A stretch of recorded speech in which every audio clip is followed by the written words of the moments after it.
Arkadaşlar bir Twitter'dan paylaşın. Videonun vaktinde yap. Sonra paylaşıyorum. Tamam mı? He? Vermedin. Bakayım sen Derece açısından kaç? Olmuyorsa ama kafan çıkıyor. Ama işte kullanmadığınız bir hani bu böyle olsa daha iyi olur, böyle olsa daha iyi olur diyebilirsiniz. Burada tamamen yöre. Anasına dua yapıyor. Anası orada dedi kurban olan o çocuk gelsin. Dedi onu özlemiş. Gülmeler yağsın. Buyursunlar gelsinler böyle bir evde ev ortamı. İşte gidelim haber için gidelim.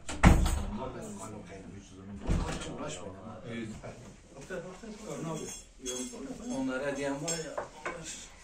Alo gelmese de iyi olur. Yok. Sen onsuz yapamazsın.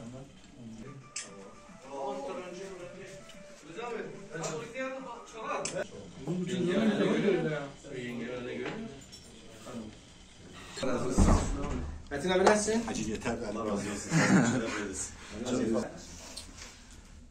O da tipisiz şey. Tipi ismi. Yok şimdi paylaşırsın bir şey var. Haber boşuydu. Orada.